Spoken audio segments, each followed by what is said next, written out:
আসসালামু আলাইকুম। Asia cup উপলক্ষে বিয়ন্ড বর্ডার স্পোর্টসের আয়োজন ডাগ আউট ডায়লগে আপনাদেরকে স্বাগত জানাচ্ছি। আমি হাসান আল বান্না। ম্যাচ অ্যানালাইসিসের জন্য আমাদের সাথে স্টুডিওতে উপস্থিত আছেন certified performance analyst Ahmed Rizon Pratik ভাই এবং জুলফিকার আলী অনিক ভাই। আমি দুজনের কাছে গতকালকের ম্যাচের পরবর্তী এক্সপেকটেশন এবং এক্সপিরিয়েন্স জানতে চাই। অনিক ভাই, আসসালামু আলাইকুম। আসলে ম্যাচের এক্সপেকটেশন গতকালকে আপনি জিজ্ঞেস করেছিলেন যে ম্যাচটা কম্পিটিটিভ হবে কিনা। আমরা দুজনেই ধারণা দিয়েছিলাম যে কম্পিটিটিভ হবে এবং মনে হয় না যে এরকম একটা কম্পিটিটিভ ম্যাচ এত সুন্দর আমরা আশা করেছি। হ্যাঁ, আমার কাছে খুবই ভালো লেগেছে, মোরালেস গেম, এবং ফাইনালি আমরা গ্রুপ 4-এ আছি। এটাই সবচেয়ে বেশি শান্তি, এটাই বেস্ট এক্সপিরিয়েন্স। আসলে প্রতীক ভাইয়ের কাছে কেমন লাগলো? হ্যাঁ, অবশ্যই আনন্দের বিষয়। তবে আসলে অন্য ম্যাচের রেজাল্টের বদলতে আমরা সুপার 4-এ উঠেছি। এখন আসলে বাংলাদেশের রেসপন্সিবিলিটি থাকবে যে তাদের নামের প্রতি সুবিচার করা। অনেক জায়গায় অনেক কথা হচ্ছে, ইভেন আমি নিজেও বলেছিলাম কিছুদিন আগে যে বাংলাদেশ সুপার 4-এ উঠলে টুর্নামেন্টের সিগনিফিকেন্স অতটা থাকবে কিনা। তো আমার মনে হয় Bangladesh has a point to prove in the super 4 stage. অবশ্যই।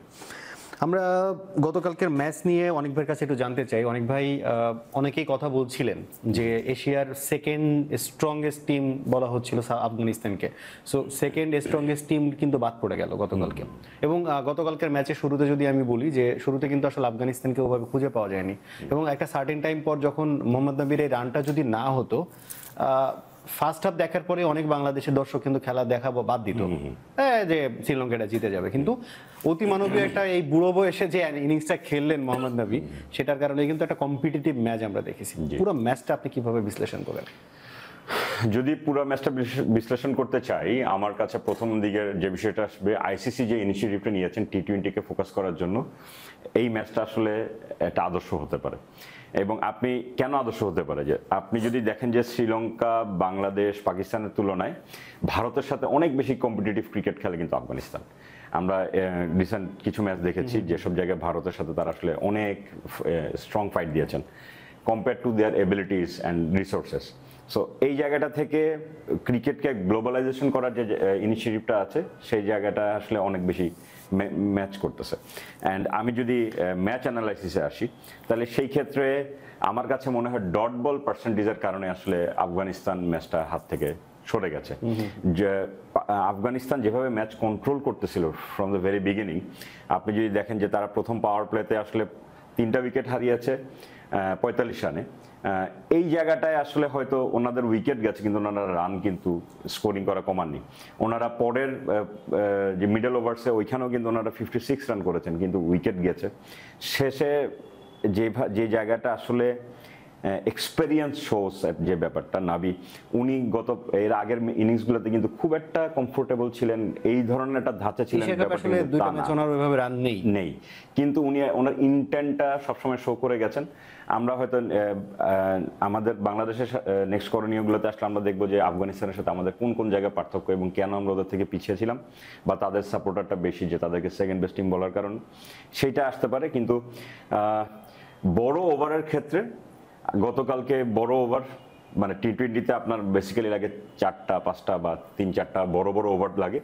সেই জায়গাটায় আসলে আফগানিস্তান পিছিয়ে ছিল শ্রীলঙ্কার তুলনায়। এবং ডট বল পার্সেন্টেজ, যে ডট বল যে পরিমাণ পার্সেন্টেজ, আমি যদি বলি যে 36% ডট বল ছিল, সেই ডট বলটা শ্রীলঙ্কার ছিল হচ্ছে 26%। সো এই যে ডট বল পার্সেন্টেজের কম এবং তারতম্য এবং বড় ওভারের তারতম্য, এই জায়গাটাতেই আসলে মূল পার্থক্য। এবং আপনি শ্রীলঙ্কান বোলারদেরকে অবশ্যই ক্রেডিট দিতে হয়, ওনারা অনেক প্রেশার দিয়ে ম্যাচটা দেখেছিলেন শুরুর থেকেই। ওনারা রান কনসিড করছিলেন কিন্তু উইকেট টেকেন করছিলেন। এটা একটা মানে এন্টারটেইনমেন্ট পার্ট ছিল। সো এন্টারটেইনমেন্ট পার্টের ভিতরে সবচেয়ে আকর্ষণীয় যে জিনিসটা ছিল একদম শেষ ওভারটা। হ্যাঁ, এবং আমার কাছে কেন জানি বারবার মনে হচ্ছিল যে নবী আসলে ওনার টিমমেটের একটা মানে ব্যাড রেকর্ডকে ইতিহাস থেকে মুছে দিয়ে যাচ্ছিলেন, যে করিম জান্নাতের একটা 36 রানের একটা ওভার আছে শেষ ওভার। তো ওই জায়গাটা আমার বারবার হচ্ছিল। তো খেলাটা আসলে এক পেশা ছিল না, এটা আসলে খুবই দারুণ ছিল। এবং অ্যানালাইসিসের জায়গা থেকে আসলে অনেক ডিটেল অ্যানালাইসিস আছে, এবং এখান থেকে আমাদের শেখার অনেক কিছু আছে। আমি হয়তো নেক্সট এটা বলবো। প্রতীক ভাই, আমি 2-3টা পয়েন্ট আপনাকে একটু আস্ক করে আসলে আপনার কাছে জানতে চাই। সেটা হচ্ছে যে আমরা দেখেছি আপনি আপনার অ্যানালাইসিসে বলছিলেন যে ওয়েলালাগেকে ইনক্লুড করা হোক, এবং করাও হয়েছে, এবং উনি ফার্স্ট 3 ওভার দুর্দান্ত বল করেছেন। সেকেন্ড নাম্বার, যদি আমরা বলি যে গতকালকার ম্যাচে 169 রানে 8 উইকেট হারায়, এবং এটা আফগানিস্তান কিন্তু যদি বলি একটা কম্পিটিটিভ একটা রান স্কোর করতে পারে মোহাম্মদ নাবির ব্যাটিংয়ে, যেখানে উনি মাত্র 22 বলে 60 রানের একটা দুর্দান্ত ইনিংস খেলেন, এবং 18 ওভার 4 বলে কিন্তু শ্রীলঙ্কা ম্যাচটা জিতে যায়, এবং কামিন্দো মেন্ডিস এবং 2 মেন্ডিসই কিন্তু আসলে খুব দুর্দান্ত ব্যাট করেছেন।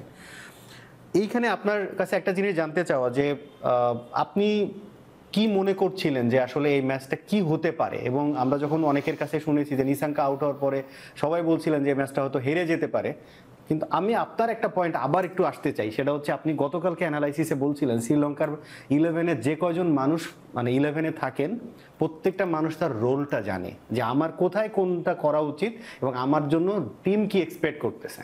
ওভারঅল জিনিসগুলো আপনার কাছে জানতে চাই। ওয়েলালাগের ইনক্লুশনটা যেই পারপাসে শ্রীলঙ্কা করেছিলেন এবং ইনিশিয়ালি কিন্তু ওটা পে অফ করে।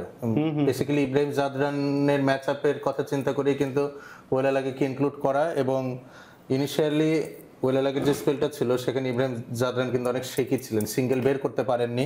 পরবর্তীতে যখন সেকেন্ড স্পেলে ওয়েলালাগে ব্যাক করেন তখন কিন্তু ইব্রাহিম জাদরানকে উনি ডিসমিস করেন। তো আমার মনে হয় এই পর্যন্ত ওয়েলালাগের রোল ওয়াজ কোয়াইট গুড। এই জায়গায় চারিত আসালাঙ্কা একটা কাজ করতে পারতেন। আমি তার দোষটা ধরার আগে একটু প্রশংসা করে নিই। কালকে টিল দ্য 19th ওভার পুরোটা ইনিংসে কিন্তু ওনার বোলিং চেঞ্জটা অসাধারণ ছিল। আপনি কখনো দেখবেন না যে পরপর 2টো ওভার স্পিনারের ছিল, পরপর 2টো ওভার ফাস্ট বোলারের ছিল মিডল ওভারসে। সানাকাকে এনে কিন্তু এটা ভালো উইকেট ড্র করলেন উনি। দাসুন সানাকের কথা কিন্তু আমি গতকালকে বলছিলাম যে উনি কিন্তু পার্টনারশিপ ব্রেকার হিসেবে খুবই উল্লেখযোগ্য ভূমিকা রাখছেন রিসেন্ট এই সেটআপটাতে। তো দাসুন সানাকা বেশ ভালো বোলিং করেছেন। আজমাতুল্লাহ ওমর যে প্লেড অন হয়েছেন ওনার ডেলিভারিতে, তো খুব বুদ্ধিমত্তার সাথে কিন্তু উনি বোলিং করেছেন, ওনাকে পেস দেননি। আমরা কিন্তু লাস্ট ম্যাচে দেখেছি যে তাসকিন আহমেদ ল্যাক অফ পেসের কারণে কিন্তু তাসকিন আহমেদের ডেলিভারিতে আজমাতুল্লাহ ওমর যে ডিসমিসড হয়েছেন, গতকালকেও কিন্তু অনেকটা একইভাবে উনি ডিসমিসড হয়েছেন। So Dasun Shanaka played his part, এবং ব্যাট হাতে যদি কন্ট্রিবিউশন দরকার হতো আমার মনে হয় উনি রাখতেন, সুযোগটা উনি পাননি। শ্রীলঙ্কা যে কাজটা করতে পারতেন, কালকে শ্রীলঙ্কান স্পিনাররা মাত্র 8 ওভার বোলিং করেছেন। তো 20 ওভারের খেলায় 8 ওভার উনি হয়তো একটু আগে শেষ করিয়ে দিতে পারতেন, যেহেতু আফগানিস্তান ইনিংসের মিডল পর্যায়ে স্পিন বলের বিরুদ্ধে রান বের করতে স্ট্রাগল করছিল। তাহলে হোয়াই নট আপনি ওয়েলালাগের স্পেলটা লাস্ট যে ওভারটা ছিল সেটা মাঝে 15তম ওভার 16তম ওভারে কেন করিয়ে দিবেন না? একটা কিন্তু আশঙ্কা থাকেই। এবং এই যে আফগানিস্তান প্রথমে ব্যাট করলে এত দুর্ধর্ষ টিম আমরা কেন বলি, তার পিছনে কিছু রিজন রয়েছে। একটা হচ্ছে যখন তারা টার্গেট ডিফেন্ড করবে তাদের স্পিনাররা এই কাজটাতে খুব দক্ষ, যে মিড ওভার্সে অপোনেন্টকে তারা চোখ করতে সক্ষম হয় অধিকাংশ ক্ষেত্রে। আরেকটা কাজ হচ্ছে যে যেহেতু তাদের ব্যাটিং লাইন আপে প্রচুর পাওয়ার হিটার রয়েছে, আপনি যখন ফার্স্টে ব্যাট করবেন আপনি কিন্তু টার্গেটের প্রেশারটা থাকে না, সেক্ষেত্রে হিটিংটা কিন্তু খুব ইফেক্টিভ হয়। ঠিক আছে, প্রেশারলেস ভাবে আপনি যখন ওই মোডে ব্যাটিংয়ে যাবেন সেক্ষেত্রে আপনার বাউন্ডারি বের করে আনা অনেকটা সহজ হয়। তো আপনি জানতেন যে আফগানিস্তান কিন্তু গতকালকে মুজিবকেও ইনক্লুড করেছিল। তো আপনি ফর ইনস্ট্যান্স ধরে নেন যে মোহাম্মদ নাবির কাজটা ওয়েলালাগে ধরলো দুষ্মন্ত চামিরের ডেলিভারিতে যেটা ড্রপ হয়েছে, ইয়েট কিন্তু আফগানিস্তানের লাইন আপে নূর আহমেদ এবং মুজিবের মতো হিটার ছিল। আমি ব্যাটার বলছি না, হিটার ছিল, যারা অন্তত 6টা বা 8টা বল বাকি থাকলে হাত খুলে খেলতে সক্ষম। তখনও যদি আপনি ওয়েলালাগেকে দিতেন তাও আপনি 1টা 2টো 6 খেতেন। তা আমি এই কাজটা কেন করব? আর যেহেতু এখানে আরেকটা গুরুত্বপূর্ণ বিষয় যে আপনি যখন টার্গেট ডিফেন্ড করবেন আর আপনি যখন ফার্স্টে বোলিং করবেন, এই দুটো ক্ষেত্রে কিছু ডিফারেন্স থাকে। আপনি যখন ফার্স্ট ইনিংসে বল করবেন তখন সিগনিফিক্যান্ট ওভারটা হয় 20th ওভার, ওটা মোমেন্টাম শিফট করে। কিন্তু যখন আপনি টার্গেট ডিফেন্ড করবেন তখন পেনাল্টিমেট ওভারটা হয় 19th ওভার। আপনি সবসময় দেখবেন বেস্ট বোলার যদি বল করে তাহলে প্রথম ইনিংসে বল করলে লাস্ট ওভারটা বল করে বেস্ট ওভার মানে বেস্ট বোলার, আর টার্গেট ডিফেন্ড করলে সেকেন্ড লাস্ট ওভারটা করে হচ্ছে বেস্ট বোলার। তো আমার মনে হয় এই জায়গায় কালকে চারিতা শ্রীলঙ্কা বা টিম ম্যানেজমেন্টের পক্ষ থেকে ক্যালকুলেশন একটা ভুল ছিল, কোনোভাবে ওভার সংখ্যা তারা মিলাতে পারেননি। ঠিক আছে, তো এটা একটা বিষয়। আর শ্রীলঙ্কার ব্যাটিং এর ক্ষেত্রে যদি আসি, আমার কাছে মনে হয়েছে কি তারা টার্গেটটা যখন চেস করে পুরোটা সময় কন্ট্রোলে ছিল, কখনো কিন্তু রিকোয়ার্ড রান রেট 10-এর উপরে যায়নি till the 16th over. On average 8 plus minus run carry করে নিয়ে গেছে। 16th ওভার আসে তখন 4 ওভারে 42 লাগে, হাতে তাদের অনেক উইকেট, সো ম্যাচ কিন্তু তখন কন্ট্রোলে চলে গিয়েছে অলরেডি। আরেকটা উল্লেখযোগ্য বিষয় হচ্ছে the number of twos the Lankan batters took. ঠিক আছে, গতকালকে 14টা ডাবলস নিয়েছেন শ্রীলঙ্কান ব্যাটাররা, ভাইরাস আফগান ব্যাটাররা ডাবলস নিতে সক্ষম হয়েছিল মাত্র 7টা। মানে 7টা বাড়তি 2 মানে হচ্ছে 14 রানের ডিফারেন্স হয়েছে এখান থেকে। এই জিনিসটা আমার কাছে খুবই উল্লেখযোগ্য মনে হয়েছে। আর আফগান স্পিনারদের কথায় যদি আসি, সেই ক্ষেত্রে মুজিব বলি আর নূর আহমেদ বলি দুজনই কালকে অফ কালার ছিলেন, তারা রাশিদ খানকে যোগ্য সাপোর্ট দিতে পারেননি। পার্টিকুলারলি যদি আমি নূর আহমেদের কথা বলি, উনি অনেক লেগ স্ট্যাম্পিশ মানে লাইনে বল করেছেন এবং প্রচুর বাউন্ডারি কনসিড করেছেন। ওনার স্পেল যদি দেখেন 3 ওভারে 37 রান দিয়ে একটি উইকেট নিয়েছেন। যখন 170 রান হলো তখন আমি এটাই ভাবছিলাম নিজে নিজে যে 8টা ওভার রাশিদ খান আর নূর আহমেদের 8টা ওভারে যে টিম ভিক্টোরিয়াস হয়ে বের হয়ে আসবে তারাই আসলে ম্যাচটা জিতবে, এবং এটাই কিন্তু ঘটেছে। দুজনে মিলে 8 ওভারের কোটাও কালকে পূরণ করতে পারেনি, কজ নূর আহমেদ এতটাই এক্সপেন্সিভ ছিলেন। 7 ওভার বোলিং করে তারা মাত্র একটি উইকেট নিতে পেরেছে। তো এখানে কিন্তু আসলে শ্রীলঙ্কা অনেকটুকু ব্যাটেল এগিয়ে গিয়েছে। আরেকটা বিষয় আমার একটু বলার রয়েছে যে আজমাতুল ওমারজাই উনি কিন্তু দুর্দান্ত বোলিং করেছেন গতকালকে। প্রপার পারপাস নিয়ে আমার মনে হয় শুধুমাত্র দুজন বোলার গতকাল বল করেছেন আফগান লাইনআপে, রাশিদ খান আর ওমারজাইকে মাত্র 2 ওভার করানো হয়েছে। কেন তাকে লাস্টের দিকে ওমারজাইয়ের আগে ফারুকিকে দেওয়া হয়েছে? ফারুকি কিন্তু আফগানিস্তানকে অনেক ম্যাচে ডুবিয়েছেন ডেথ ওভার বোলিং এই সিরিজ মানে আমি যদি বলি এশিয়া কাপে কিন্তু কোনোটাতেই উনি আহামরি পারফর্ম করেননি। ওমরজাইয়ের কথা যদি বলি, ফজলুল ফারুকের কথা বলছি, এবং ওমরজাইয়ের আমি যদি বলি যে আফগানিস্তান বাদ পড়ায় আমি 2টা প্লেয়ারের জন্য আমার বেশি স্যাডনেস কাজ করছে কিংবা খারাপ লাগা। এক হচ্ছে আজমতুল ওমরজাই, যার পুরো এশিয়া কাপে দুর্দান্ত পারফরমেন্স, হয় ব্যাটে না হলে বলে, ওভারঅল তিনি খুব ভালো পারফর্ম করেছেন। এবং রাশিদ খান, তার ব্যাপারে আসলে বলার কিছু নেই। এবং আমরা ওনাকে মাঝে মাঝে 2-1 ওভারে দেখেছি যে কোনো কোনো ম্যাচে খুব ভালো স্ট্রোক করে 1-2টা 6, আমরা মাঝে মাঝে বলতাম যে হয়তো এটা হয়ে গেছে। কিন্তু এশিয়া কাপের আপনি ম্যাচগুলোতে দেখেন উনি যখনই ব্যাটে এসেছেন উনি ডিফারেন্সটা ক্রিয়েট করে দিয়েছেন যে অ্যাজ এ ব্যাটসম্যান উনি কতটা স্ট্রংলি খেলতে পারেন। এবং নট অনলি পেসারের উপরে চড়া হয়েছেন তা কিন্তু না, স্পিনারের বিপক্ষে উনি ভালো খেলেছেন। তো আমার কাছে কেন জানি মনে হয় যে আফগানিস্তান আরো একটা অলরাউন্ডার পেল যে আসলে খুব স্ট্রংলি অলরাউন্ডার দাবি করতে পারে।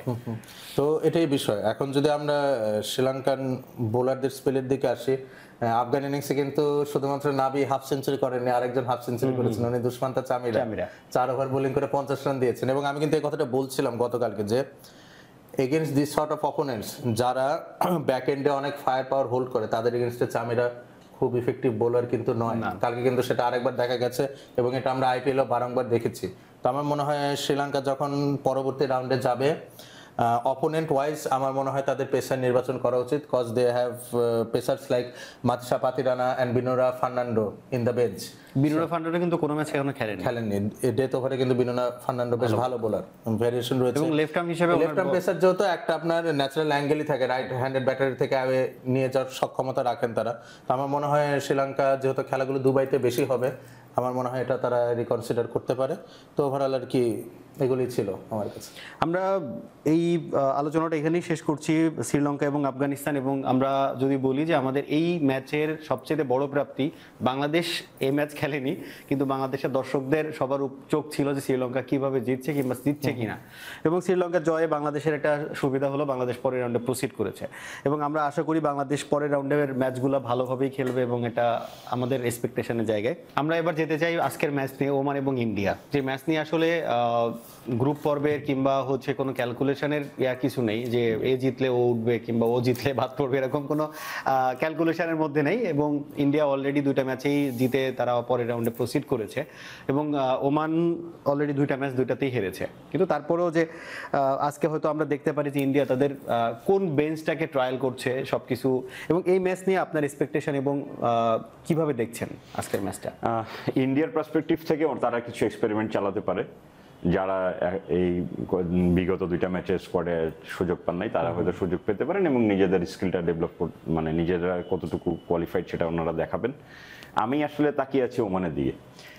ওমান আসলে একটা ভালো অপরচুনিটি ওমানের জন্য যে এইরকম একটা কোয়ালিটি টিমের এগেইনস্টে একটা ম্যাচ খেলতে পারাটা, এটা আসলে অনেক বড় অপরচুনিটি ওনাদের জন্য, কম্পিট করতে পারে। হ্যাঁ, এবং ওনারা চাইবেন আসলে ওনাদের ব্যাটিং ইউনিটটাকে আরেকটু বেশি দেখে নেওয়ার জন্য। এবং ওনাদের ব্যাটসম্যানরাও আমি আশা করি যে তারা আসলে হয়তো বড় স্কোরের দিকে না তাকিয়ে ওনারা হয়তো চেষ্টা করবেন যে যতটা সম্ভব পিছিয়ে থাকার জন্য, কারণ ওনাদের ব্যাটসম্যান সংখ্যা হয়তো 5টা বা 6টা। সো এই জায়গাটা থেকে ওনারা এই ফাইটটা এইভাবেই করতে চাবেন। এবং ওনাদের যে বোলিং ইউনিট, এই ধরনের ইন্টারন্যাশনাল ব্যাটসম্যানদের এগেনস্টে নিজেদের স্কিলটাকে দেখাটা, এটা একটা বড় অপরচুনিটি।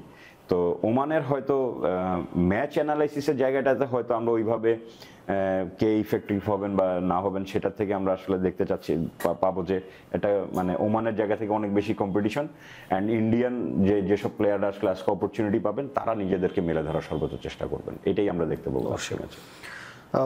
প্রতীক ভাই, আমরা যদি 11-এর কথা চিন্তা করি, ইন্ডিয়া অবভিয়াসলি তার বেঞ্চটাকে বাজিয়ে দেখতে চাইবে যে আসলে কি আমার হাতে কত অস্ত্র আছে, এবং ওমানও হয়তো চাইবে যে কতটুকু কম্পিটিটিভ ভাবে আজকের খেলাটা তারা শেষ করে এবং একটা ভালো ইমপ্রেশন নিয়ে এশিয়া কাপ থেকে তারা বিদায় নেবে।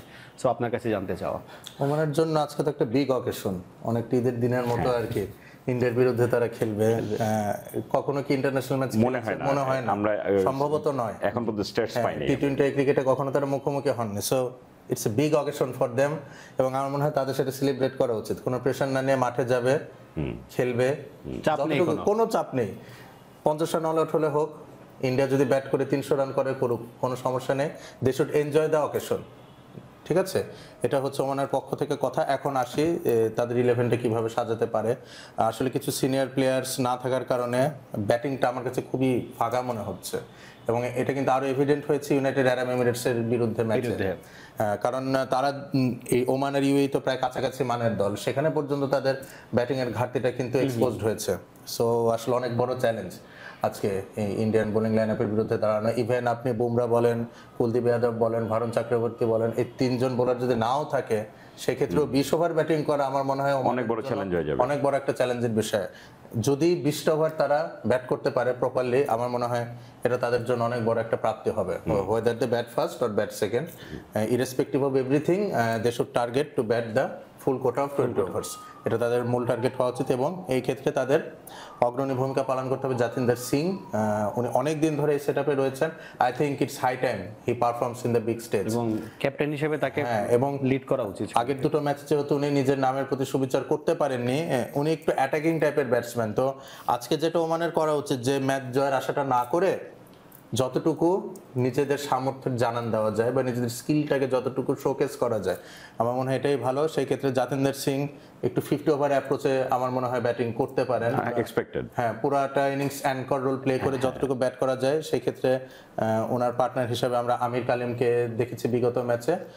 আমার মনে হয় ওমান একটু গ্যাম্বলিং করতে পারে এই ক্ষেত্রে। হাম্মাদ মির্জাকে যদি তার উপরে একটু তুলে আনতে পারে, আমার মনে হয় সেক্ষেত্রে পাওয়ার প্লেতে একটা দারুণ সূচনা করার সক্ষমতা কিন্তু ওমান রাখে, লাইক এস 44 নো উইকেট। এরকম যদি একটা স্টার্ট পায়, মিডল অর্ডার্সে ভিনায়ক শুক্লা আর মোহাম্মদ নাদিম কিছুটা হয়তো তাদেরকে যোগ্য সাপোর্ট দিতে পারে। এবং আমি বারবার বলছি যে গ্লোরি শটের প্রতি তাদের প্রলুব্ধ হওয়া যাবে না, জাস্ট প্রপার ব্যাটিং করে 20 ওভার খেলতে হবে। সেক্ষেত্রে ওমানের লাইন আপটা হতে পারে জাতিন্দর সিং আর হাম্মাদ মির্জা ওপেনিংয়ে আসবেন। আমি চাচ্ছি হাম্মাদ মির্জা একটু উপরে উঠে আসুক, কজ নতুন বল সামলানোর টেকনিকটা ওনার রয়েছে। আমির কালিম প্রথম দুটো ম্যাচ ওপেন করেছেন, বাট টেকনিক্যালি ওনাকে আমার খুব একটা ভালো মনে হয়নি। তো পরবর্তীতে আমির কালিমকে তারা চাইলে নাম্বার 3-তে বা 4-এ খেলাতে পারে। সেক্ষেত্রে মোহাম্মদ নাদিমকে যদি তারা নাম্বার 3-তে প্রমোট করেন, ওনার ব্যাটিং স্কিল বা টেকনিক মোটামুটি ভালো। আমির কালিম নাম্বার 4, ভিনায়ক শুক্লা নাম্বার 5। একজন ব্যাটিং অলরাউন্ডার রয়েছে কারান সোনাভালে, ওনাকে তারা এখনো পর্যন্ত এশিয়া কাপে খেলেননি। আমার মনে হয় ওনাকে তারা একটা সুযোগ দিয়ে দেখতে পারে লাস্ট ম্যাচে আর কি। হ্যাঁ, তা এর পরবর্তীতে রয়েছেন আরিয়ান বিস্ট, উনি অলরাউন্ডার একজন। তার পরবর্তীতে আমরা দেখতে পারবো জিক্রিয়া ইসলামকে, শাহ ফয়সালকে। একজন লেগ স্পিনার রয়েছেন শিফাস তাফা, উনি পাকিস্তানের সাথে মাত্র 1 ওভার বোলিং করেছিলেন, বাট ইউএর সাথে কিন্তু উনি ফুল কোটা বোলিং করেছেন, এবং ভাগ্য সহায় থাকলেও মোহাম্মদ ওয়াসিমের উইকেট উনি অনেক শুরুতে পেতেন। সেক্ষেত্রে ম্যাচে ওমান আরো কম্পিটিটিভ হতে পারত। তো এই হচ্ছে মোটামুটি লাইন আপ। এর পাশাপাশি শাকিল আহমেদ থাকবেন। তো আপনি যদি তাদের সেট আপটা দেখেন, 3জন স্পিনার আমির কালিম এবং Shakeel Ahmed, left arm orthodox bowler Srivastava, right arm leg spinner, তাহলে 12টা ওভার এখান থেকে আসবে। আর হচ্ছে আপনার Shah Faisal left arm fast bowler, আর শাকিল আহমেদ মোহাম্মদ নাদিম অলরাউন্ডার, উনি হয়তো 4টা ওভার বোলিং করে থাকবেন। তো এই হচ্ছে মোটামুটি ওমানের সেটআপ আমি এক্সপেক্ট করছি। ইন্ডিয়ার ক্ষেত্রে 11-এ কি ইন্ডিয়ার ক্ষেত্রে আমি অবশ্যই চাইবো তারা কিছু কি প্লেয়ারকে রেস্ট দিবে এই ম্যাচে। তার মধ্যে অভিষেক শর্মা, দেন জাসপ্রীত বুমরা, কুলদীপ যাদব, ভারুণ চক্রবর্তী। তাহলে 11টা আপনি কেমন দেখেন? 11টা আমি চাচ্ছি যে সঞ্জু স্যামসন ওপেন করুক। Sanju Samson should come at the top, কারণ উনি মিডল অর্ডারে খেলছেন। হ্যাঁ, অ্যালং উইথ শুভমান গিল। কারণটা কি, যে সঞ্জু স্যামসন গেম টাইম পাচ্ছেন না, যেহেতু ইন্ডিয়ান টিম পারসিস্ট করতে চাচ্ছেন যে সঞ্জু স্যামসনকে দিয়েই তারা খেলাবেন। In that case he needs a match time. তাহলে সেই ক্ষেত্রে আদর্শ এটাই হতে পারে যে ওমানের বিরুদ্ধে যদি ওপরে একটু ব্যাটিং করানো হয়, মিডল অর্ডারে রাখলে হয়তো কনফিডেন্টটাও গ্রো করুক। আজকে ব্যাটিং এর সুযোগ নাও আসতে পারে। দেখা যাচ্ছে সূর্যকুমার যাদব এমন মার মারলেন, সানজু স্যামসনের আজকে ব্যাটিং এর সুযোগ আসলো না, ঠিক আছে। তো সেই ক্ষেত্রে শুভমান গিল এবং Sanju Samson might open the innings. Suryakumar Yadav number 3 তে থাকবেন। এর পরবর্তীতে আমি দেখতে যাচ্ছি জিতেশ শর্মা এবং রিঙ্কু সিং দুজনের ইনক্লুশনটা মিডল অর্ডারসে আনতে আর কি। তাহলে জিতেশ শর্মা থাকবেন, রিঙ্কু সিং থাকবেন এবং পাশাপাশি শিবম দুবে মনে হয় ওনাকে একটু ম্যাচ টাইম দেওয়া হচ্ছে, যেহেতু ওনাকে দিয়েও তারা সামনের ম্যাচগুলো হয়তো খেলাবেন। তাহলে এটা ইন্ডিয়ার মোটামুটি মিডল অর্ডার গেল। এর পরবর্তীতে হার্দিক পান্ডিয়া থাকবেন, অক্ষর প্যাটেল থাকবেন এবং বোলিংয়ে আমরা দেখতে চাইবো যে আরশদীপ সিংকে জাসপ্রীত বুমরার জায়গায় এবং তারা ভারত চক্রবর্তীর জায়গায় হর্ষিত রানাকেও ইনক্লুড করতে পারে। তো তাতে আপনার হবে কি মোটামুটি বেঞ্চটা তারা পরখ করে দেখে নিতে পারবে। অনেক ভাইয়েরও কি সেম 11ই আপনি আশা করছেন? মোরালেস একই রকম। এবং দুজনের কাছে জানতে চাওয়া যে আসলে প্রিডিকশনটা কেমন চিন্তা করছেন, যে আসলে এর আগে আপনারা বলেছেন যে 5 রানে হারতে পারে, 1 ওভার আগে থেকেই খেলা শেষ করতে পারে। তো এই জিনিসটা একটু জানতে চাও অনেক ভাইয়ের কাছে আগে। এক্সপেক্টেড যে টসে যদি ইন্ডিয়া জিতে তাহলে অবশ্যই আগে বোলিং নিবে, কারণ পিচটা একটু লো থাকে শুরুতে এবং যত খেলা চলতে থাকে বল ব্যাটে সহজে আসে। তো আর যদি ওনারা একটু চিন্তা করেন যে না আমরা একটু নিজেদেরকে দেখবো, সেই ক্ষেত্রে হয়তো ডিসিশন চেঞ্জ হতে পারে। আর যদি ইন্ডিয়া ব্যাটিংও করে প্রথমে, ইট কুড বি 170 180 প্লাস একটা স্কোর আসবে এবং ওমান হয়তো 100-110 এর কাছাকাছি একটা স্কোরে যেতে পারে। আর যদি ওমান আগে ব্যাটিং করে তাহলে সেই ক্ষেত্রে বিলো 100 এর একটা পসিবিলিটি থাকবে এবং হয়তো 1-2টা উইকেটের ম্যাক্সিমাম জিতে যাবে, 1-2টা উইকেট হয়তো যেতে। মান্না ভাইয়ের কাছে প্রশ্ন আমার যে আপনি কি এক্সপেক্ট করছেন ওমান ফার্স্টে ব্যাট করলে কত রান করতে পারবে? আমার কাছে যদি জিজ্ঞাসা করেন, আমি চাই যে ইন্ডিয়া ফার্স্টে ব্যাটিং করুক এবং আমরা থাকি না যে বড় টিমের ব্যাটসম্যানদের কাছ থেকে এই টাইপের খেলা দেখতে পছন্দ করি, তো আমি চাই যে ওরা 200 প্লাস একটা স্কোর করুক এবং সেক্ষেত্রে আমরা ওমানের কাছ থেকেও চাই যে 140 প্লাস একটা রান ওরাও করুক এবং চেস করতে হ্যাঁ 60-70 রানে হারুক, কিন্তু তাও মোটামুটি তারা তাদের অ্যাবিলিটিটা শো করুক। এবং আমার এক্সপেকটেশন হচ্ছে দুই দলই রানটা নিয়ে খেলুক আর কি। বোলাররা তো এমনি আমরা দেখছি যে স্পিনাররা ভালো ডমিনেট করছে, পেসাররা আসলে এই পুরো টুর্নামেন্টে কিন্তু খুব বেশি ভালো পারফর্ম করেননি, মোরালেস সাপোর্ট দিচ্ছেন স্পিনারদেরকে। তো আমার কথা হচ্ছে যে দুইটা দলই ভালো রান করুক এবং রানের খেলা টি-20 এটা আমরা দেখতে চাই। এমন কোন প্লেয়ার আছে আপনি দেখতে চাচ্ছেন ইন্ডিয়ান টিমে, মানে আমরা বলেছি এর বাইরে আপনার? না, আমার কাছে যদি বলা হয় যে আমি অভিষেক শর্মার ব্যাটিং খুব পছন্দ করি, তো আমি চাই যে সে টিমে থাকুক, তাকে রেস্ট না দিয়ে, কারণ সে ব্যাটিং করলে যেটা হবে যে ম্যান অফ দ্য টুর্নামেন্টের দিকে সে একটু আগায় যাবে, তার ব্যাটিং যে পারফরমেন্স। সেই ক্ষেত্রে আমরা শুভমান গিলকে ড্রপ করে স্যামসন আর অভিষেক শর্মাকে ওপেন করা, আমার কাছে কেন জানি মনে হয় এটাও হতে পারে আর কি। It could be an option as well. ইন্ডিয়ার কাছে প্রচুর অপশন আছে। প্রতীক ভাই, শ্রীলঙ্কার জয়ে জিতে গেল বাংলাদেশ। আমরা কিন্তু দেখলাম যে গতকালকে সবাই তাকিয়েছিল শ্রীলঙ্কা জিতছে কিনা, এবং শ্রীলঙ্কা গতকালকে জিতেছে, বাংলাদেশকেও জিতিয়ে দিয়েছে। সেক্ষেত্রে এই দুই মানে আমরা অনেকেই দেখেছি, আপনাকেও ইনফ্যাক্ট দেখেছি যে শ্রীলঙ্কার জার্সি পরে একটা সাপোর্টিভ মুডে ছিলেন আপনি। এখন কিন্তু সাপোর্টার হওয়ার আর অপশন নেই, কারণ এর পরের ম্যাচটাতে আমরা যেটা দেখছি সেটা হচ্ছে যে শ্রীলঙ্কার সাথে বাংলাদেশের খেলা। এই বাংলাদেশের পরবর্তী খেলাতে শ্রীলঙ্কা এবং বাংলাদেশের কি লেভেল এক্সপেক্ট করছেন এবং আপনার কাছে কি মনে হয় যে বাংলাদেশের রোলটা কি হওয়া উচিত? They can be as much as competitive they can, ঠিক আছে। সেই ক্ষেত্রে পারভেজ হোসেন ইমনকে ওপেনিং আমি দেখতে চাইবো। ইনজুরি কনসার্ন তো নেই সম্ভবত, যতদূর জানি আমরা। তাহলে বাংলাদেশের এখন সিদ্ধান্ত নিতে হবে তাহিদ হৃদয় বা সাইফ হাসান, এই দুজনের কাকে নিয়ে তারা সামনে এগোবে। মানে সিম্পল অ্যাজ দ্যাট, এটাতে সিদ্ধান্ত আসতেই হবে। কারণ গত ম্যাচে আমরা দেখেছি দুজনকে একই সাথে অকুপাই করতে যে কিন্তু টিম ব্যালেন্স অনেকটুকু হ্যাম্পার্ড হয়েছিল, ঠিক আছে। তো এই কাজটা করার বোধহয় আর অপশন নেই। আর আপনি যদি ফাইনাল খেলতে চান, যেহেতু সুপার 4 উঠেছেন, টার্গেট তো ফাইনাল করতে হবে। 3টা ম্যাচের মধ্যে কমপক্ষে 2টো ম্যাচ জিততে হবে। ইন্ডিয়ার বিরুদ্ধে ম্যাচটা আমরা হিসাবের বাইরে রাখাটাই ভালো। তাহলে বাংলাদেশের target Sri Lanka and Pakistan match, এই 2টো ম্যাচ জিততেই হবে মিনিমাম। তারপরে আবার রান রেটের হিসাব নিকাশ হয়তো আসতে পারে, সেই ক্ষেত্রে দেখা যাবে যে কারা ফাইনাল খেলে। তো এইখানে যদি বাংলাদেশ আসলে ভালো করতে চায়, পারভেজ হোসেন ইমনকে আসলে ওপেনিংয়ে ব্যাক করতে হবে। আর দুবাইতে যেহেতু খেলা হচ্ছে, এখানে উইকেট কিন্তু কিছুটা স্লো হয়ে যাবে। তো পাওয়ার প্লেটা ইফেক্টিভ ইউটিলাইজেশনটা খুব ইম্পর্টেন্ট হবে। তাহলে ওপেনিংয়ে তানজিদ হাসান তামিম, পারভেজ হোসেন ইমন, নাম্বার 3-তে লিটন দাস রয়েছেন, নাম্বার 4-এ সাইফ হাসানের ব্যাটিংয়ের যা ধরন দেখেছি আমি তাওহিদ হৃদয়ের সাথেই যেতে চাইবো। জি, তাওহিদ হৃদয় নাম্বার 4, শাহিম হাসান পাটোয়ারি নাম্বার 5, জাকের আলী অনেক নাম্বার 6। নাম্বার 7-এ এখন টিমকে ডিসিশন মেক করতে হবে যে আসলে শেখ মেহেদীকে তারা ব্যাক করাবেন কিনা। I would love to see Sheikh Mehedi back, কারণ শ্রীলঙ্কান ব্যাটিং লাইন আপে অনেকগুলো লেফট হ্যান্ডার্স রয়েছেন, কামিল মিশারা রয়েছেন, কুসাল পেরেরা রয়েছেন, কামিন্দো মেন্ডিস রয়েছেন, চারিত আসালাঙ্কা রয়েছেন। তো এতগুলো বামহাতি ব্যাটারের বিরুদ্ধে আপনি শুধুমাত্র একজন লেফট আর্ম অর্থোডক্স আর রাইট আর্ম লেগ স্পিন দিয়ে কতটুকু কী করতে পারবেন, এটা আমার একটা প্রশ্নের জায়গা রয়েছে। So Sheikh Mehedi at number 7, Nasum আহমেদকে আমি নাম্বার 8-এ দেখতে চাইবো, দেন নাম্বার 9-এ হচ্ছে রিশাদ হোসেন, নাম্বার 10-এ তাসকিন আহমেদ, নাম্বার 11-এ মুস্তাফিজুর রহমান। তাহলে আমরা এখানে দেখছি যে নুরুল হোসেন সোহান কিন্তু আবারও বাদ পড়ছেন এখান থেকে, এবং আপনার টিমে সাইফ হাসানকেও আপনি রাখছেন না। এই দুইটা জায়গাতে আপনি চেঞ্জ চাচ্ছেন, এবং আপনার টিমে ব্যাক করছে দুইজন প্লেয়ার, একজন হচ্ছেন ওপেনিং এ ইমনকে আপনি ব্যাক করাতে চাচ্ছেন, এবং শেখ মেহেদী ব্যাক করছেন নুরুল হোসেন সোহানের জায়গায়। এবং আপনি সবসময় অনেকগুলো বোলিং অপশন নিয়ে খেলার পক্ষপাতে, মানে আমি আমার চিন্তা ভাবনার ধরনটাই এমন, অনেকগুলো বোলিং অপশন থাকবে, কোনো বোলার যদি কোনোদিন ক্লিক না করে আপনি তার ফুল কোটা ওভারটা বোলিং না করালেন। এটা হচ্ছে আমার নিজস্ব চিন্তা ভাবনা, এবং আমার মনে হয় টি-20 ক্রিকেট এটা ডিমান্ড করে। যদি আপনি একটা উইনিং স্ট্রিক বজায় রাখতে চান বা আপনি একটা ফর্মিডেবল সাইড হতে চান, আপনি যদি চান যে অন্য দল আপনাকে সমীহ করুক, আপনার সেট আপটা এরকম আসতেই হবে। অনেক ভাইয়ের 11টা কেমন দেখছেন? আসলে আমি 11-এ একটু পরে আসতে চাই।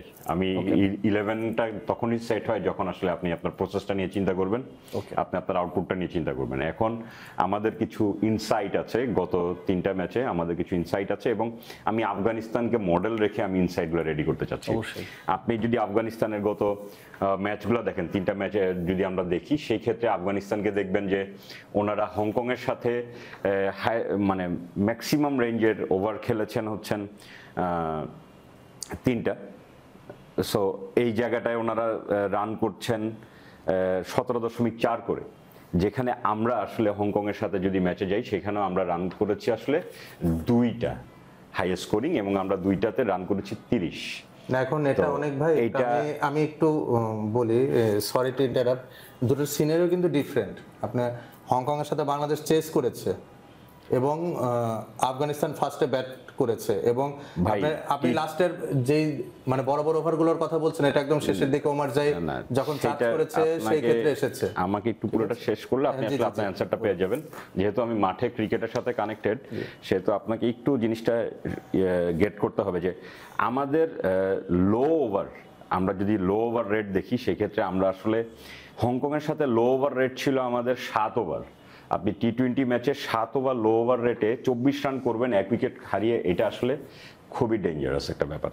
আপনি লো ওভার রেট যাবে, আপনি আফগানিস্তানের লো ওভার রেট দেখেন, ওনাদের লো ওভার রেট দেখবেন, যেমন গতকালকেও যদি আমরা আসি শ্রীলঙ্কার এগেস্টে, ওনাদের 4.92 ছিল রান রেট, এবং ওনারা আসলে 13 ওভার লো ওভার রেটে 3.92, ওয়ারেলস ওনারা আসলে 64 রান করতে 6টা উইকেট গেছে। উইকেট যদি 6টা না যেত বা শ্রীলঙ্কান বলার ওই প্রেশারটা না দিত, হয়তো এই লো ওভার রেটটা আরো একটু কম থাকতো। আমার কথা হচ্ছে যে ডে ওয়াইজ খারাপ যেতে পারে, আপনার একটা ম্যাচে আপনার লো ওভার রেট কম বেশি হতে পারে, একটা ম্যাচে আপনার হাই ওভার রেট বেশি হতে পারে বা কম হতে পারে। কিন্তু বাংলাদেশের ক্ষেত্রে চিন্তার বিষয় হচ্ছে আমরা 3টা ম্যাচে 7টা ওভার হাই ওভার রেটে খেলেছি, যেখানে আমাদের রান রেট হচ্ছে 3টা ম্যাচে যদি আমি হিসেব করি 16।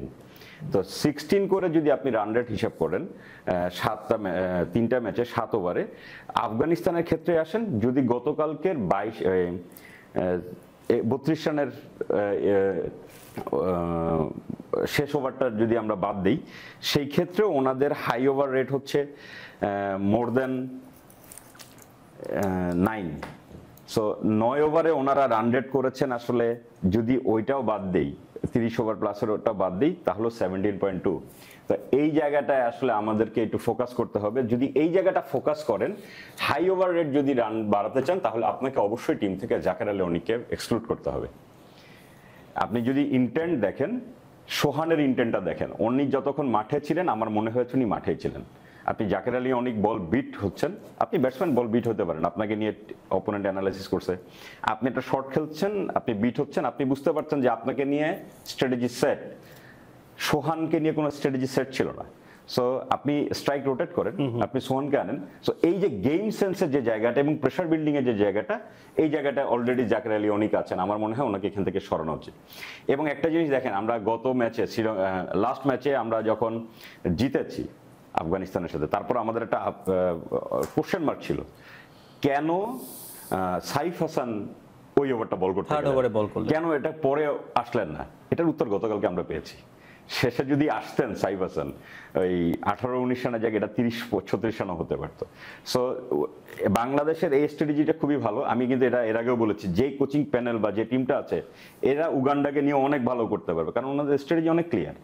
আমাদের গত ম্যাচে আফগানিস্তানের সাথে আমাদের পার্থক্যটাই এখানে ছিল যে আমাদের টিম ম্যানেজমেন্টের ডিসিশনের সাথে প্লেয়াররা কোপ আপ করে নিয়েছেন নিজেদেরকে, এবং একটা সুতায় সবাই ফাইট করেছেন। সো ওই জায়গায় যদি আসেন, আপনি পারভেজ হোসেন ইমনকে অবশ্যই ওপেনিং আনতে হবে, এবং হৃদয় যেহেতু ব্যাক করেছেন একটা রানে, অবশ্যই হৃদয়কে এখানে দিতে হবে, কারণ সাইফের সাথে হৃদয়ের কম্পেয়ার করলে কোনোভাবেই যায় না। কিন্তু আমরা কেন চাচ্ছিলাম সাইফকে, হৃদয়কে ড্রপ করে, যেন হৃদয় একটু রেস্টে যেতে পারেন, উনি নিচে বের করতে পারেন। এই জায়গাটায় টিম ম্যানেজমেন্ট ওনার উপরে ট্রাস্ট রেখেছেন, এবং উনি সবচেয়ে আইডিওলজিক একটা টিমের এগেনস্টে পারফর্ম করেছেন। এবং আমার সবচেয়ে ভালো ছিল যে ওনার বল দেখা। আপনারা যদি ওই ম্যাচে ব্যাটিং দেখেন, তৌহিদ হৃদয়ের, উনি খুব ভালো বল ওয়াচ করেছেন। এবং আপনি আইডিওলজিক্যালি ক্রিকেট যদি খেলতে চান, আপনাকে চোখের নিচে বল আসতে শট খেলতে হবে। প্রত্যেকটা বল এরকম ছিল।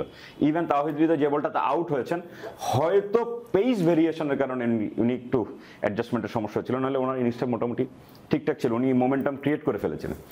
হ্যাঁ, আমি এবার আসি আমরা রিশাতের জায়গায়। আমি রিশাতের জায়গায় আসলে সাকিবকে চাইব। কারণ কি, উনি ব্যাটিং এবং বোলিং যেটাই বলেন, উনি হয়তো ব্যাটসম্যান ওইভাবে অলরাউন্ডার হয়ে উঠতে পারেন নাই, কিন্তু উনি স্ট্রাইক রোটেট করতে জানেন, যেটা রিশাত জানেন না, বা আমরা ওনাকে করতে দেখি নাই, জানেন না বলে ভুল হবে, করতে দেখি নাই। তাহলে এবং ম্যাচটা যেহেতু শ্রীলঙ্কার এগেনস্টে, আমি সাকিবের পারফরমেন্সটা অনেক বেটার এক্সপেক্ট করতেছি এখানে। এবং তারপর এটা অনেক বড় চ্যালেঞ্জিং ডিসিশন হবে, কারণ রিশাদ কিন্তু অলরেডি লাস্ট ম্যাচে উনি প্রমাণ করেছেন উনি কেন কোয়ালিফাইড। আমার খুব ভালো লেগেছিল ওনার ক্লাসিক্যাল লেগ স্পিন দেখে, এবং এইটা দিয়ে যে উনি ওনার কোচের সাথে পড়ালেখাটা খুবই ভালো ছিল, এবং এই জিনিসটা যে মানে আপনার মাঠে প্রয়োগ হয়েছে, এটা খুবই ভালো লেগেছে আমার। সো সেই ক্ষেত্রে আমি আসলে টিমের বাইরে জাকের আলী অনিককে চাইবো, রিশাদকে চাইব, এবং ওপেনিংয়ে আমি আসলে পারভেজ হোসেন ইমনকে অ্যাড করতে চাইব। আর যদি আরেকটু বেটার জায়গায় যদি আমরা যেতে চাই, সেই ক্ষেত্রে জাকেরের জায়গায় কি সোহানকে চাচ্ছেন? জি, সোহানকে আমি চাচ্ছি। তাহলে আপনার 11টা যদি আমি একটু বলি, আপনি মানে কেন চাচ্ছি, মানে ওনার ফিল্ডিংটা দেখেছেন, ওই ফিল্ডিংটা যদি না হতো, ওই রান আউটটা যদি না হতো, কিন্তু জাকের আলী অনেক কিন্তু ভালো ফিল্ডার।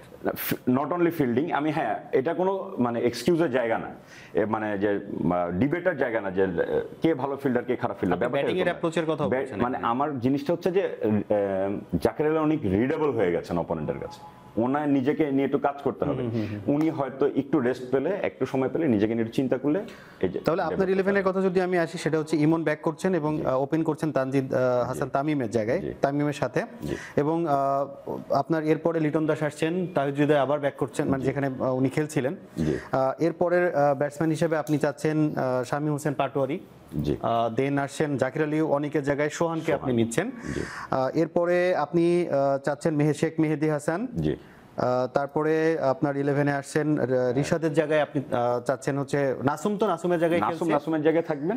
তানজিম হাসান সাকিবের জায়গায়, রিশাদের জায়গায় তানজিম হাসান সাকিবকে চাচ্ছেন, এবং মুস্তাফিজ এবং তাসকিন তাদের জায়গায় থাকছে। ওকে, আপনার কাছে জানতে চাওয়া যে আপনিও কি আপনার 11-এ চেঞ্জ যেগুলো চাচ্ছিলেন ওগুলোতেই আপনি থাকছেন, নাকি এখনো চেঞ্জ করার কোনো অপশন আছে? না, চেঞ্জ করার অপশন নেই, কিন্তু ভাই যেটা বলছিলেন যে আফগানিস্তানের মডেলের সাথে তুলনা করা, আমি এটার সাথে সম্পূর্ণভাবে দ্বিমত পোষণ করি। ওকে, কেন করি? আফগানিস্তান যে প্যাটার্নে ক্রিকেট খেলে, তাদের প্লেয়ারদের অ্যাট্রিবিউটসগুলো আপনি যদি বিভিন্ন প্যারামিটারগুলো দেখেন, সেখানে যে ভ্যালুগুলো পাবেন, আমাদের প্লেয়ারদের ধরন সম্পূর্ণরূপে ভিন্ন। আমাদের টিমে কোনো জেনুইন অলরাউন্ডারই নেই। কয়জন অলরাউন্ডার আছে বাংলাদেশ ন্যাশনাল ক্রিকেট টিমে বলেন তো আপনি? না, একজন পাবেন না। ওরকম আমি ওখানে আসছি, আফগানিস্তান হ্যাভ গট মোহাম্মদ নাবি, Azmatullah Omarzai, Karim Janat, Gulbadin Naib and Rashid Khan in their ranks. আপনি ঘুরে ফিরে নূর আহমেদ এবং ইয়াকেও কিন্তু আমাদের রিশাদ হোসেনের মতো অলরাউন্ডার কিন্তু না, যদি আমরা ওরকম কম্পেয়ার করি। তা আমি তো বলছি না, নূর আহমেদের কথাও বলছি না, আমি রিশাদ হোসেনের কথাও বলছি না। তো আপনি দেখেন, এরকম অলরাউন্ডার বাংলাদেশে একটাও নেই। এবং আপনি নাবির ব্যাটিং দেখেন, আজমতুল ওমরজার ব্যাটিং দেখেন, তারা যুগে যুগে বা তাদের ক্যারিয়ারের শুরু থেকে কিভাবে খেলে আসছে। আর আমাদের তাওহিদ হৃদয়ের কথা বলি, লিটন দাসের কথা বলি, আপনি শামীম হোসেন পাটোয়ারি বা জাকির আলী অনেকের কথাই বলি, তাদের খেলার ধরন তো এক না। তা আপনি এই যে কম্পারিজনটা আসলো যে big number of run scored in overs, ঠিক আছে, এটা আপনি আফগানিস্তানের সাথে বাংলাদেশের আমার মনে হয় না ম্যাচ করানোটা সমীচীন। আরেকটা বিষয় হচ্ছে, তাহলে আপনি দেখবেন যে আফগানিস্তান যে গতকালকে 80 রানের মধ্যে 6টি উইকেট হারালো, এটার মূল কারণটা কি? কারণ আফগানিস্তানের ব্যাটিংয়ের কিন্তু এটা একটা ফ্ল যে তারা বাউন্ডারি টার্গেট করে খুব বেশি, ফলশ্রুতিতে তাদের স্ট্রাইক রোটেশন অনেক ঘাটতি থাকে। আমার মনে হয় বাংলাদেশ যেটা ফোকাস করতে পারে, সিঙ্গেলস অ্যান্ড ডাবলসের উপর তাদের বেশি ফোকাস করতে হবে এবং প্রপার ক্রিকেটিং শট খেলে 4 বের করার ক্ষেত্রে আপনার বেশি গুরুত্ব আনতে হবে। আপনি যদি আফগানিস্তানের মতো 6 মারতে যান, ইউ উইল নেভার সাকসিড। যেটা আমরা দেখেছি জাকির আলী অনেক হ্যাঁ, এটার জন্য আমার মাঠে ক্রিকেট খেলার দরকার নেই। আমি যতটুকু খেলা দেখে বুঝছি, আমি আমার ইউনিভার্সিটি লাইফে যতটুকু ক্রিকেট খেলেছি, এটুকু আমার বোঝার সামর্থ্য রয়েছে যে বড় রান স্কোর করতে গেলে এবং পার্টিকুলারলি দুবাই এবং আবুধাবির মতো উইকেটে সফল হতে গেলে আপনার নিয়মিত ছক্কা হাঁকানোর কোনো প্রয়োজন নেই। আপনি কালকে শ্রীলঙ্কা আফগানিস্তানের স্কোর কার্ডটা দেখেন না, আফগানিস্তান 9টা 6 মেরেছে, শ্রীলঙ্কা কয়টা? 2টা বা 3টা মেরেছে, ম্যাচ কে জিতেছে? শ্রীলঙ্কা। ঠিক আছে, ওদিকে আপনার ডট পার্সেন্টেজ বেশি আফগানিস্তানের, নাম্বার অফ সিঙ্গেলস আফগানিস্তানের কম, নাম্বার অফ টুস আফগানিস্তানের কম। ঠিক আছে, তো টি-20 ক্রিকেট বলি বা পার্টিকুলারলি এশিয়া কাপের যে সিনারিওটা রয়েছে এখানে বলি, স্ট্রাইক রোটেশনটা খুব ইম্পর্টেন্ট এবং আপনার প্রোঅ্যাক্টিভ ব্যাটিং করতে হবে rather than focusing on hard hitting. এবং এই যে 20 ওভারের মধ্যে 3টা 4টা খুব বড় বড় রানের ওভার নিলাম, বাকি ওভারে আবার আফগানিস্তানের আপনি দেখেন না যে যেগুলো ওভার কম রানের হয়েছে সেগুলো অনেক বেশি কম 1 রান 2 রান 3 রানের ওভার কালকে শ্রীলঙ্কার সাথে তারা 2-3 রানের ওভার 2-3টা খেলেছে। তাহলে এটা কিন্তু অনেকটা ম্যাচ আপ করে ফেলে, চাপে পড়ে যাওয়া আর কি। উপরন্তু কি হয় যে আপনাকে হাই রিস্ক ক্রিকেটটা খেলতে হয়। যখন আপনি বড় ওভার টার্গেট করতে যাবেন, আপনার কিন্তু রিস্কের পার্সেন্টেজটা অনেক বাড়ে। এই জায়গাটা একটু সেই ক্ষেত্রে আমার মনে হয় কি যে বাংলাদেশ আফগানিস্তানের দিকে টার্গেট না করে they should take hopes from India and Pakistan if possible. আপনি ইন্ডিয়ার ক্রিকেটটা দেখেন, তাদের টপ অর্ডার একরকম ক্রিকেট খেলে। আপনি পাকিস্তানের সাথে ম্যাচে দেখেন, অভিষেক শর্মা একরকম ক্রিকেট খেলে গিয়েছে। এর পরবর্তীতে মিড ওভার্সে যারা খেলেছেন তারা কিন্তু স্ট্রাইক রোটেশনে খেলেছেন। তিলক ভার্মার কথা বলেন, আপনি সূর্যকুমার যাদবের কথা বলেন, কেউ কিন্তু হাওয়াই শট বা এয়ারি বর্ন শট কিন্তু খেলেনি। স্ট্রোক খেলে খেলে কিন্তু তারা রান স্কোর করেছে এবং পাকিস্তানি স্পিনারদেরকে খুব ভালোভাবে নেগোশিয়েট করেছে। আপনি ওই ম্যাচে 127 রানের টার্গেটে আফগান ব্যাটারদের দিতেন, ঘাম ছুটে যেত কিন্তু স্ট্রাইক রোটেট করতে বা 127 রান পর্যন্ত পৌঁছাতে। সো আমার মনে হয় স্ট্র্যাটেজিক্যালি বাংলাদেশের খুব বেশি ফাইন টিউনিং করার প্রয়োজন আছে বলে মনে হয় না, কিন্তু যেটা আমি বলছিলাম যে আসলে টিমটা একটা পার্মানেন্ট কম্বিনেশন আসা দরকার এবং টিম ম্যানেজমেন্টের একটা ক্লিয়ার মেসেজ দিতে হবে যে কোন প্লেয়ারকে নিয়ে তারা অন্তত সামনের 3 থেকে 4টা ম্যাচ এগোতে চাচ্ছে। অনেক ভাই বলছিলেন যে টিমের ব্যাপারে সোহানের জায়গাটা, যেটা আমারও কিন্তু একটা অপিনিয়ন আছে যে দুইজন সাইজকে এবং সোহানকে একটা ম্যাচে খেলিয়ে ড্রপ করা, যেটা আসলে আমার কাছে মনে হয় যে হয়তো জাকির আলী অনেকের জায়গায় রিপ্লেস করা যায় কিনা, সেটা আপনার কাছে একটু জানতে চাই। নুরুল হাসান সোহান তো টপ এন্ড টি-20তে চূড়ান্তভাবে ব্যর্থ। ওকে, ওনার টপ এন্ড টি-20 আপনি ক্যারিয়ার দেখেন, ইভেন লাস্ট জিএসএলে উনি কিন্তু অনেক সুযোগ পেয়েছেন, প্রমাণ করতে পেরেছেন, পারেননি।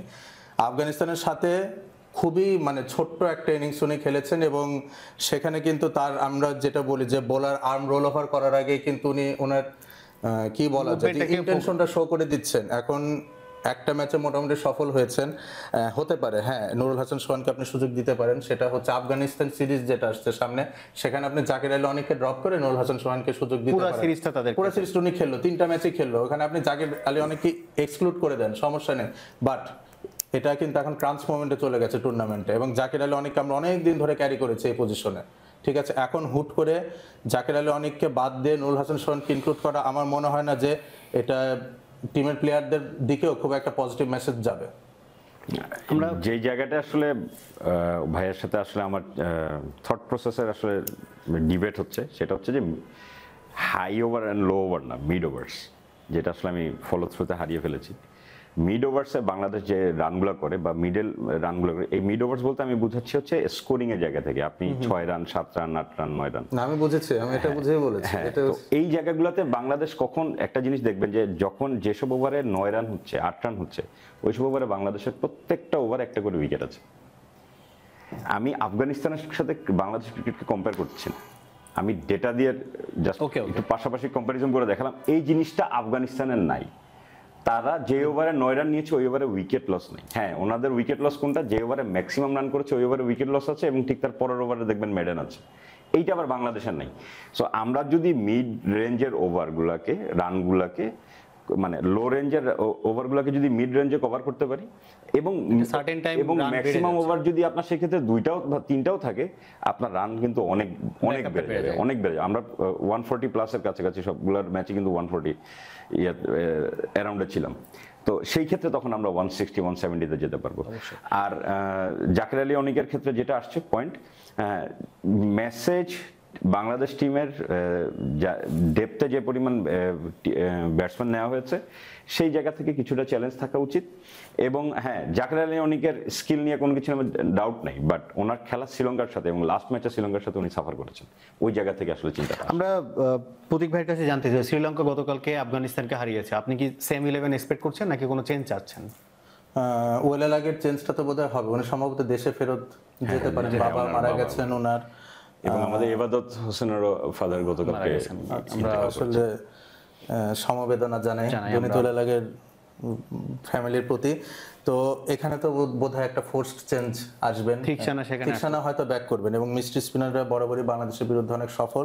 আমার মনে হয় আরেকটা জায়গা শ্রীলঙ্কান টিম ম্যানেজমেন্ট ভেবে দেখতে পারে, কামিল মিশারা এবং কুশাল পেরেরা দুজনকে একই জায়গায় অকুপাই করা।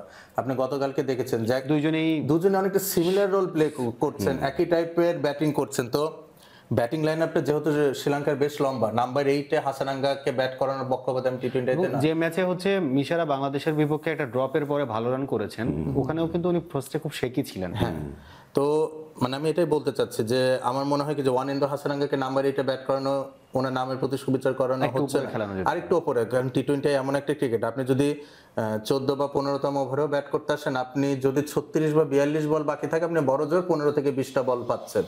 আমার মনে হয় ওয়ানিন্দু হাসানাঙ্গা 15 থেকে 20টা বল খেলার মতো ক্যাপাবল। তো সেই ক্ষেত্রে আমার মনে হয় ইদার কামিল মিশারা বা কুশাল মেন্ডিস যে কোনো একজনকে তারা ড্রপ করে নিচে বিনুরা ফার্নান্ডোকে যদি ইনক্লুড করা যায়, আমার মনে হয় সেই ক্ষেত্রে এই টিমটা অনেক বেশি কম্পিটিটিভ হবে। আমার এই শ্রীলঙ্কান এই সিদ্ধান্তে যাওয়ার একটা বড় কারণ আমার কাছে মনে হয়েছে যে লাস্টে বাংলাদেশের সাথে যে 3 ম্যাচে টি-20 এই সিরিজটা ছিল, ওখানে তাদের ব্যাটিং ব্যর্থতা একটা ভীতি ঢুকিয়ে দিয়েছে তাদের মধ্যে, যে সেই জন্য তারা একটা ডিপ ব্যাটিং লাইন আপ নিয়ে প্রতিটা ম্যাচ গিয়েছে। কিন্তু এখন যদি আপনি টুর্নামেন্টে ফার্দার প্রসেস করতে চান, আপনার 5টার বেশি বোলিং অপশন লাগবে। আপনি ইন্ডিয়া এবং পাকিস্তানের মতো দলের বিরুদ্ধে খেলবেন। তো আমার মনে হয় এখন সময় এসেছে শ্রীলঙ্কান টিম ম্যানেজমেন্টের আরেকটু সাহসী সিদ্ধান্ত নেওয়ার। অনেক ভাইয়ের কাছে কি টিম এক্সপেক্ট করছি আমরা শ্রীলঙ্কার? আমি ভাইয়ের সাথে একমত, এই টিমটাই আসলে আসা উচিত। এবং গ্রুপ 4 এই জায়গাটায় আসলে এখন আমরা দেখবো আসলে সব টিমই হাইলি প্রেশার ম্যাচ হবে এখন। সো সবাই সবার সর্বোচ্চটা দিয়ে খেলবে। আমরা আশা করি যে টিম নিয়েই বাংলাদেশ খেলুক, বাংলাদেশ তাদের সেকেন্ড রাউন্ডের ফার্স্ট ম্যাচে জিতুক এবং এই জয়টা ধারাবাহিকভাবে অব্যাহত রেখে বাংলাদেশ ফাইনালে যাক, এই এক্সপেকটেশন আমাদের সবারই আছে। আমাদেরকে আপনাদের মতামত জানিয়ে কমেন্ট করবেন আমাদের ইউটিউব এবং ফেসবুকের কমেন্ট বক্সে। ভালো থাকবেন, সুস্থ থাকবেন, আসসালামু আলাইকুম।